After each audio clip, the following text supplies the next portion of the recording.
নমস্কার, আপনারা দেখছেন ট্রাইব ট্রি বাংলা হট সিটে হট টকের আরও একটি পর্ব নিয়ে আপনাদের সঙ্গে আমি শান্তনু। প্রথমেই আজকে একটি পবিত্র দিন, আজ রথযাত্রা। আপনাদের সকল দর্শকদের যারা এই অনুষ্ঠান দেখেন তাদের প্রত্যেককে ট্রাইব ট্রি বাংলার পক্ষ থেকে রথযাত্রার অনেক শুভেচ্ছা।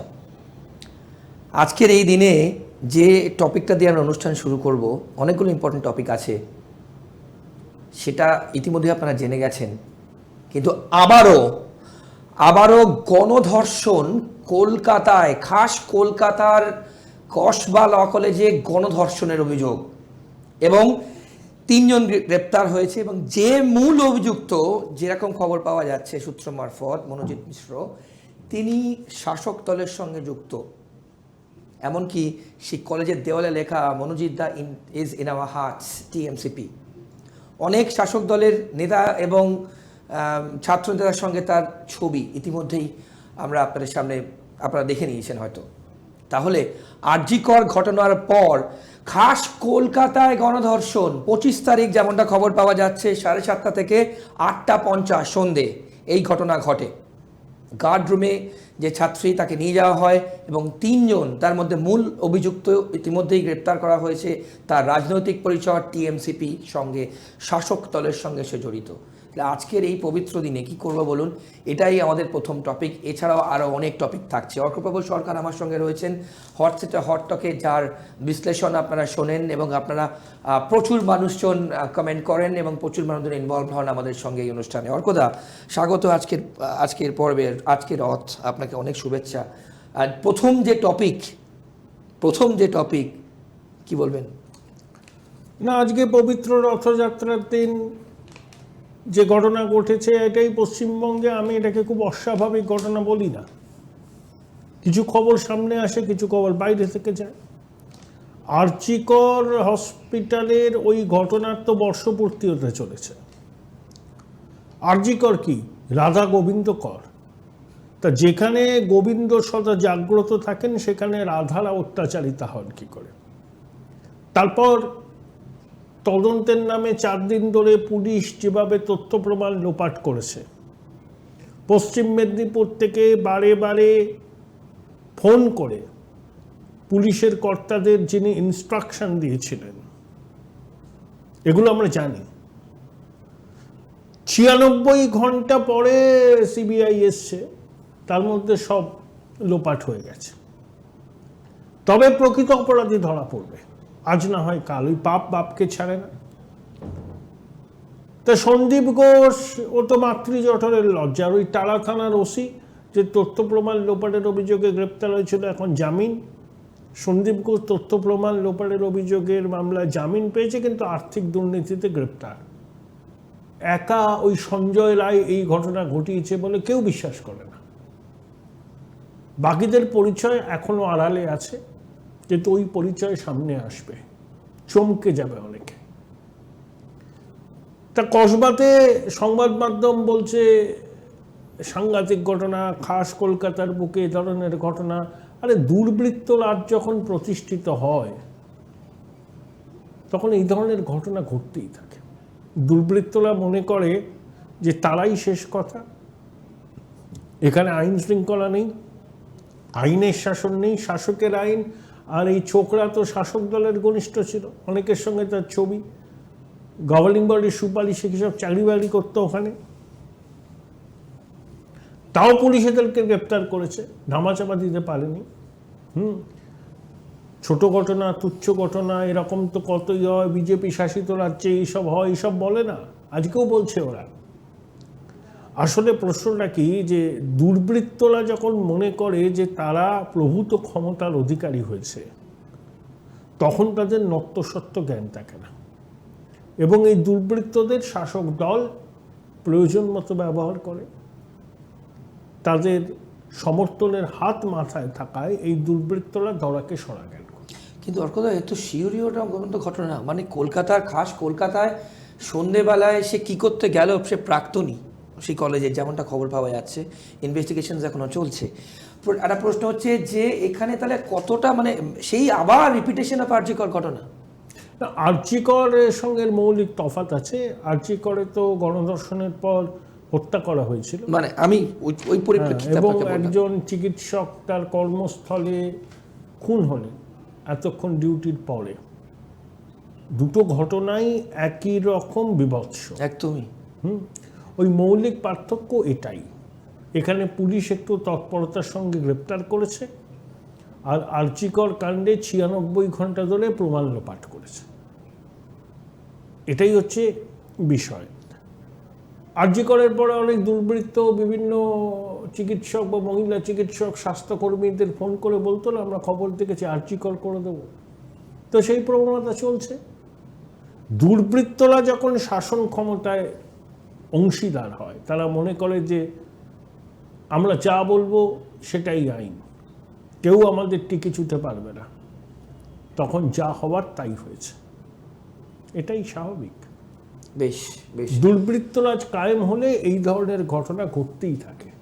একদমই, আমাদের এদিকে নজর থাকবে। পুলিশ ইতিমধ্যে গ্রেপ্তার করেছে, তার মেডিকেল টেস্ট হবে, এবং তারপর যেরকম আপডেটস থাকবে আপনারা ডেফিনেটলি আমাদের অন্যান্য অনুষ্ঠানে তার আপডেট পাবেন।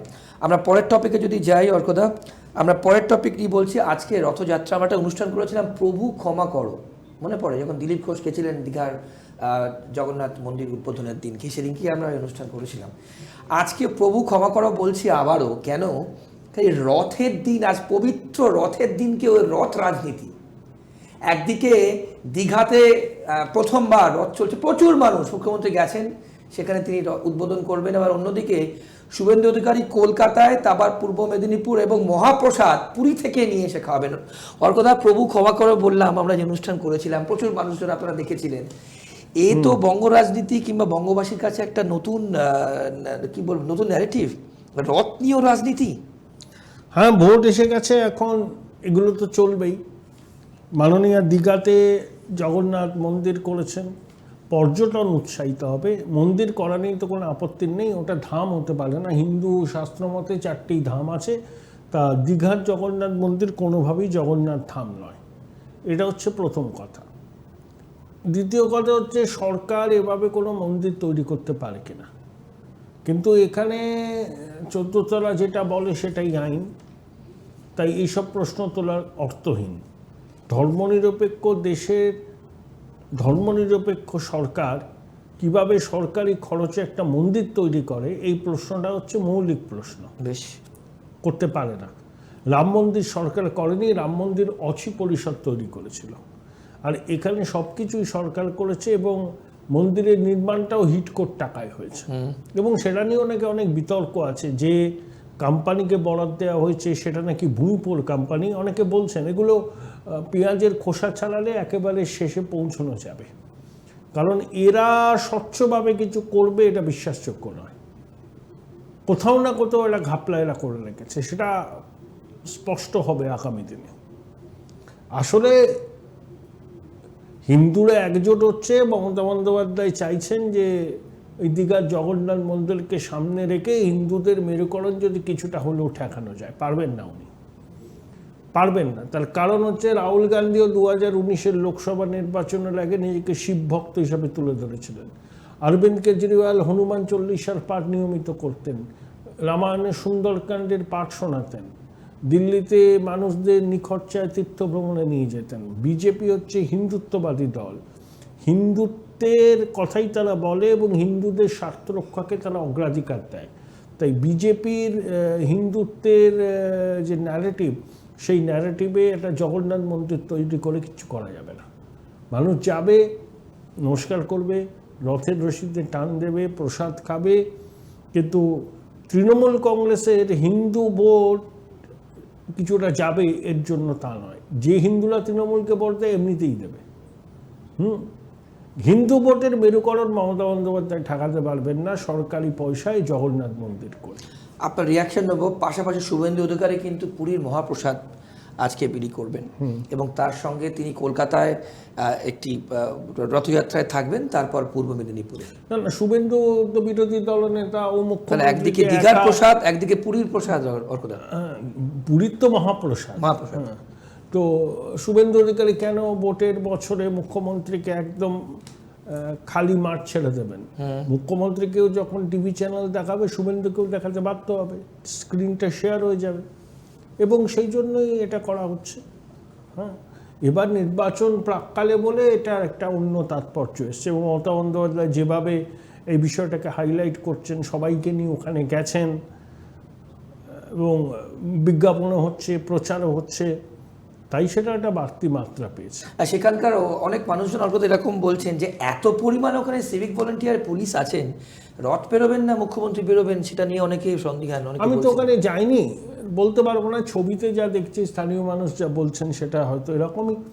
মানুষ যাবেন, সংগঠিত হয়ে মানুষ যাবেন, স্বতঃস্ফূর্ততা কতটা থাকবে সেটা জানি না। পুরীতে জগন্নাথ দেবের রথযাত্রায় স্বতঃস্ফূর্ততা, কিন্তু এই প্রোঅ্যাক্টিভনেস কেন অর্কদা অল অফ আ সাডেন এই বছর ঠিক ভোটের আগে? ভোটের জন্য করছেন উনি ভোট ছাড়া কিছু বোঝেন না। ওই এখন হিন্দুদের আবেগে সুড়সুড়ি দিয়ে যদি মেরুকরণ কিছুটা হলেও কমানো চায় হিন্দু ভোটের, এছাড়া ওনার কোনো লক্ষ্য নেই। বেশ, তাহলে আমরা প্রভু ক্ষমা করো এই জন্য বললাম, কারণ এরকম তো আগে হয়নি, এই প্রথমবার হয়তো একদিকে দীঘার রথ নতুন, সেখানে মন্দির হয়েছে, আর পুরী তার প্রথা আমরা প্রত্যেকে জানি যে রথযাত্রা মানে কিন্তু পুরী, সুতরাং একদিকে পুরী, এবার দীঘা, দুদিকেই কিন্তু রথ। আমরা রথ টানাটানি নিয়ে কিন্তু আর অর্কদা স্টেটমেন্ট নিলাম। হট টকে আরও অনেক গুরুত্বপূর্ণ আলোচনা আপনারা শুনবেন, অনেক পয়েন্টস নিয়ে আমরা আলোচনা করব একটা বিরতির পর। কোথাও যাবেন না, সঙ্গে থাকুন। এবার পরবর্তী জায়গায় যেটা যাব, পরবর্তী যেটা টপিক আমাদের, সেটা হচ্ছে রাজ্য বিজেপির সভাপতি, নতুন সভাপতি সুকান্ত মজুমদার আছেন, আপনারা জানেন। ইলেকশন যত এগোচ্ছে ততই কিন্তু বিজেপির বিভিন্ন নেতারা প্রোঅ্যাক্টিভনেস বেড়ে যাচ্ছে। তো সেখানে আজকে কালীগঞ্জ যাচ্ছেন সুকান্ত মজুমদার, যেমনটা সূত্রের খবর। সেখানে অর্কদা বিজেপির রাজ্য সভাপতির পরবর্তী কে হতে পারে এই নিয়ে কি দলিতাটানি চলছে? না, এখন কোনো রাজ্য সভাপতি যিনি আছেন তিনি থাকবেন, নির্বাচনের পর নতুন সভাপতি নিয়োগপত্র পাবেন। এই মুহূর্তে কোনো সভাপতির বদল হচ্ছে, সুকান্ত মজুমদারই থাকবেন, নির্বাচনটি থাকবেন, তারপরে নতুন রাজ্য সভাপতি ঘোষণা করা হবে। বেশ, ওকে। তার পরবর্তী টপিকে আমরা যেটা রাখছি আপনাদের সামনে, সেটা হচ্ছে 26-এ কিন্তু লড়াই হবে একদম সমানে সমানে, একদম সমানে সমানে লড়াই, মানে ফটো ফিনিশ। কালীগঞ্জ কিন্তু আমাদের বিশ্লেষণ, কেন আমি বলছি সে কথা আপনারা শুনবেন, জানবেন। আমি বলছি যে কালীগঞ্জের রেজাল্ট নিয়ে যদি আপনারা ভেবে থাকেন যে কেক ওয়াক হবে তৃণমূলের, তা কিন্তু নয়। সেখানে কিন্তু হিন্দু ভোট, আগের পর্বেই আমরা বলেছি আপনাদেরকে যে 108টা বুথে অর্কদা বলেছেন, সেখানে কিন্তু হিন্দুদের লিড আছে, হিন্দু ভোটের লিড কিন্তু বিজেপির পক্ষে আছে। সেখানে যেন বলছি আমরা লড়াই কিন্তু সমান সমান। অর্কদা, হ্যাঁ, হিন্দু ভোট যেভাবে মেরুকরণ করছে তৃণমূলের পক্ষে, এটা তো কেক ওয়াক হবে না। তৃণমূলও জানে মুসলিম অধ্যুষিত আসনগুলোতে তারা একচেটিয়া জিতবে, আর হিন্দু ভোটের মেরুকরণ যদি কালীগঞ্জের মতো হয়, তাহলে হিন্দু অধ্যুষিত আসনগুলোতে বিজেপিকে ঠেকানো মুশকিল হবে। তখন দেখা যাবে যে একেবারে তুল্যমূল্য লড়াই হয়েছে, ফলাফলের মধ্যে দু দলের মধ্যে আসনের পার্থক্য খুব একটা বেশি থাকবে না। এটাই হবে, এটাই হওয়ার সম্ভাবনা। খুব কঠিন লড়াই তৃণমূলের। কিন্তু আমার প্রশ্ন অর্কদা, যে কালীগঞ্জে যা ঘটেছে, একটা বাচ্চা মেয়ে, আমরা নাম বলছি না, একটা বাচ্চা মেয়ে বোম মারা হয়েছে এবং বিজয় মিছিল থেকে আপনারা দেখেছেন, বিভিন্ন জায়গায় দেখেছেন, বিভিন্ন অনুষ্ঠান দেখেছেন, এরপরও কি সংখ্যালঘু ভোট অর্কদা যা হয়েছে? বিজেপির ভয় দেখানো হচ্ছে, বিজেপি আসলে তোমাদের দেশ ছেড়ে তাড়িয়ে দেবে, এভাবেই সংখ্যালঘুদের ব্রেন ওয়াশ করার চেষ্টা হয়, অনেকাংশে সফল। এবার কিন্তু ওরা বাচ্চাটা মারা গেল, সেটা সংখ্যালঘু পরিবারের, তবে তো সিপিএম সমর্থক। এতে সংখ্যালঘুদের ভোটদানের ট্রেন্ড বদলাবে না, তারা তৃণমূলকেই ভোট দেবে, ভবিষ্যতেও দেবে। কয়েকটা জায়গায় স্প্লিট হবে না বলছে না, কয়েকটা জায়গায় একটু এদিক ওদিক হতে পারে, কিন্তু মোটামুটি সংখ্যালঘুরা এখন অবধি তৃণমূলকেই বেছে নিচ্ছে বিজেপির বিরুদ্ধে। বাম কংগ্রেস শক্তিশালী হলে তাদের কাছে অল্টারনেটিভ থাকতো, কিন্তু তারা তো শক্তিশালী নয়, সেই জন্যই তারা কিছুটা বাধ্য হয়ে বিজেপির বিরুদ্ধে তৃণমূল লড়ছে, এই জন্যই তাদেরকে ভোটটা দিচ্ছে, আর কিছু না। তাহলে সেক্ষেত্রে আপনি যেটা আগেও বলেছেন, হ্যাঁ মমতা, না মমতা, অর্থাৎ মমতা বিরোধী পাবে, হ্যাঁ বিজেপি পাবে ম্যাক্সিমাম। বেশ, ওকে। এবার একটা খুব ইম্পর্টেন্ট টপিকে আসবো। আপনারা জানেন নন্দীগ্রামে কিন্তু শুভেন্দু অধিকারী, সেটা নিয়ে অনেক চর্চা হয়েছে, আপনারা প্রত্যেকে জানেন, মমতা বন্দ্যোপাধ্যায়কে হারিয়ে দিয়েছিলেন লাস্ট বিধানসভা নির্বাচনে। তারপর মুখ্যমন্ত্রী ভবানীপুর কেন্দ্র থেকে কিন্তু ইলেকশনে লড়েছিলেন, এটাই নিয়ম। তারপর তিনি নির্বাচিত হয়েছিলেন। এইবার প্রশ্ন হচ্ছে, এবার 2026-এ মুখ্যমন্ত্রীর বিরুদ্ধে কে প্রার্থী হবে? আমরা প্রত্যেকে, আপনারা হয়তো ভাবছেন, ভবানীপুর নিয়ে শুভেন্দু অধিকারী বিভিন্ন সময় বিভিন্ন কথা বলেছেন এবং এও বলেছেন যে ভবানীপুরে আমি মমতাকে হারাবো, অর্থাৎ মুখ্যমন্ত্রীকে তিনি হারাবেন, শুভেন্দু অধিকারী বলেছেন। আমাদের প্রশ্ন, আমরা জাস্ট এই ইস্যুতে আজকে টপিক অর্কধারার বিশ্লেষণ নেব, কে মুখ্যমন্ত্রীর বিরুদ্ধে, যদি ভবানীপুর থেকে তিনি কন্টেস্ট করেন, মুখ্যমন্ত্রীর বিরুদ্ধে প্রার্থী কে হতে পারেন? অর্কধার। না, এখনো কোনো প্রার্থীর নাম তো চূড়ান্ত হয়নি। বিজেপি নিশ্চয়ই একটা তালিকা থেকে একজনকে বাছবে। শুভেন্দু অধিকারী তো প্রার্থী হবেন না, উনি প্রচারে থাকবেন। ভালো একজন প্রার্থী দেওয়া হবে যাতে মমতা বন্দ্যোপাধ্যায়ের সঙ্গে লড়াইটা উপভোগ্য হয় এবং মানুষ মনে করে যে এমন একজনকে বিজেপি প্রার্থী দিয়েছে, তার সমাজে একটা গ্রহণযোগ্যতা আছে। কে প্রার্থী হবে এই মুহূর্তে কিছু বলা যায় না, টু আর্লি। তবে একজন সিরিয়াস ক্যান্ডিডেটকেই দেওয়া হবে, এটাই ধারণা। মানে মুখ্যমন্ত্রী ভবানীপুর থেকেই কন্টেস্ট করবেন? হ্যাঁ, মুখ্যমন্ত্রী করবেন, ওখানেই করবেন। তার বিরুদ্ধে কে দাঁড়াবে, অনেক নাম নিয়ে আলোচনা হচ্ছে। শেষ পর্যন্ত কাকে বিজেপি প্রার্থী করবে সে বিষয়ে চূড়ান্ত সিদ্ধান্ত হয়নি। ওকে, অর্থাৎ একটু আমরা শেষের দিকে একটু আপনার থেকে রিয়াকশন নেবো, যে আমরা আগে অনুষ্ঠান করেছি, পরে করবো, কিরকম হতে পারে বিজেপির প্রার্থী তালিকা 2026? অনেকেরই হয়তো তারা ভাবতে শুরু করেছে ভালোই প্রার্থী তালিকা হবে, যারা রাজনৈতিক, মানে মহিলা প্রার্থী কারা হতে পারে, সংখ্যালঘু প্রার্থী পাবো কিনা? সংখ্যালঘু প্রার্থী এক একজন থাকতে পারে, মহিলা প্রচুর প্রার্থী হবে, সন্ন্যাসীদের মধ্যে থেকে হবে, সমাজের বিভিন্ন ক্ষেত্র থেকে হবে, এবং যারা পুরনো বিজেপির কর্মী তাদেরকেও প্রার্থী করা হবে। আর যারা জিতেছিলেন বিজেপির হয়ে 2021-এ, তাদের কম বেশি সবাই টিকিট পাবেন। আর যাদেরকে দেয়া হবে না জেতা বিধায়ক, তাদের এলাকায় গ্রহণযোগ্যতাই নেই, সেই জন্যই তারা বাদ যাবেন। প্রার্থী তালিকায় চমক বিশেষ কিছু থাকবে না, কিন্তু প্রার্থী তালিকা ব্যালেন্সড হবে। মহিলা, তপশিলি জাতি, উপজাতি, সাধু সন্ত প্রতিনিধি, সমাজের সর্বস্তরের প্রতিনিধিত্ব থাকবে। সংখ্যালঘু এক একজন থাকতে পারে। সংখ্যালঘুর মুক্ত বিজেপি প্রার্থী করে না, তাই এবারও তার কোনো ব্যতিক্রম হবে বলে আমার মনে হয়। যারা তৃণমূল থেকে বিজেপিতে আসবেন, এটা তো ট্রেন্ড। কয়জন আসতে পারে, তারা প্রার্থী হবেন কিনা জানি না। তাহলে আপনারা শুনলেন, আজকের পর্বে কিন্তু আমরা বেশ কয়েকটা অত্যন্ত গুরুত্বপূর্ণ, আজকে এই পবিত্র আজকে রথযাত্রার দিনে কিন্তু আমরা আলোচনা করলাম। এবং প্রথমেই যে টপিকটা, অর্থাৎ যে পয়েন্টটা নিয়ে আমরা কথা বললাম, আমি বলছি সব থেকে গুরুত্বপূর্ণ টপিক হয়তো সেইটা। খাস কলকাতার কলেজে গণধর্ষণের শিকার একজন ছাত্রী, এবং যেমনটা খবর পাওয়া যাচ্ছে সেখানকারই, অর্থাৎ কসবা ল কলেজের প্রাক্তনী মূল অভিযুক্ত, তার সঙ্গে আরও 2জন পড়ুয়া ছিল, যেমনটা খবর পাওয়া যাচ্ছে। তার মেডিকেল টেস্ট এখনো হবে, অর্থাৎ কসবা থানায় অভিযোগ করার পর 3জনকেই অ্যারেস্ট করা হয়েছে। এবং যেমনটা সূত্র মারফত আমরা জানতে পারছি, 25 তারিখে, অর্থাৎ গত পরশুদিন সন্ধ্যে 7:30 থেকে 8:50 রাতে এই ঘটনা ঘটে। গার্ড রুমে ছাত্রী তেমনটাই অভিযোগ করেছেন। এবং আবারও বলি, এটা আজকের এই পবিত্র দিনে এই জঘন্যতম ঘটনার আমরা তীব্র নিন্দা করি। এবং যার এগেনস্টে অভিযোগ উঠছে সেও কিন্তু টিএমসিপি, অর্থাৎ শাসক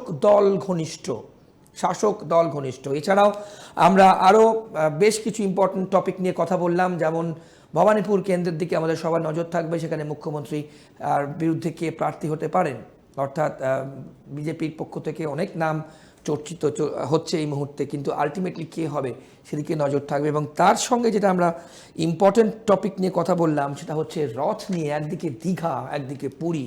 দীঘায় প্রথমবার ধুমধাম করে রথযাত্রা উদ্বোধন মুখ্যমন্ত্রী করছেন, প্রচুর মানুষজন, পর্যটক, অর্কদা যেমনটা বললেন, ওখানে গেছেন এবং এই প্রথমবার দেখছেন। কিন্তু দীঘা এবং পুরীর ট্র্যাডিশন, এর মধ্যেও একদিকে মহাপ্রসাদ, পুরীর মহাপ্রসাদ শুভেন্দু অধিকারী, অন্যদিকে দীঘার জগন্নাথ দেবের প্রসাদ নিয়েও কিন্তু রথের রাজনীতি প্রথমবার বঙ্গবাসী দেখছে। 2026-এ এর প্রভাব কি পড়বে, এটা কিন্তু মানুষজন, অর্থাৎ আপনারা যারা অনুষ্ঠান দেখবেন তারা ঠিক করবেন। এছাড়াও বিজেপির রাজ্য সভাপতি কে হতে পারেন, এটা নিয়েও কিন্তু বহু প্রশ্ন ঘুরপাক খাচ্ছেন অনেকের মধ্যে, কিন্তু এটা যাচ্ছে। কিন্তু আলটিমেটলি আমরা যা আপনাদের সামনে তুলে ধরলাম, অর্কদা যেমনটা বললেন, সুকান্ত মজুমদারের নির্বাচন পর্যন্ত 2026-এর রাজ্য সভাপতি থাকছেন।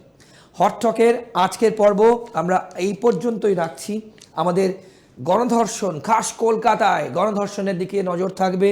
আমরা ডেফিনেটলি আপনাদের আপডেটেড রাখবো এবং যা যা ডেভেলপমেন্টস হবে এই নিয়ে আমরা পরবর্তী শোতে নিশ্চয়ই আপনাদের সামনে নিয়ে আসবো। আজকে এই পর্যন্তই। অন্যান্য সব খবরের জন্য আপনাদের চোখ থাকুক ট্রাইব টিভি বাংলার পর্দায়। নমস্কার, ভালো থাকবেন।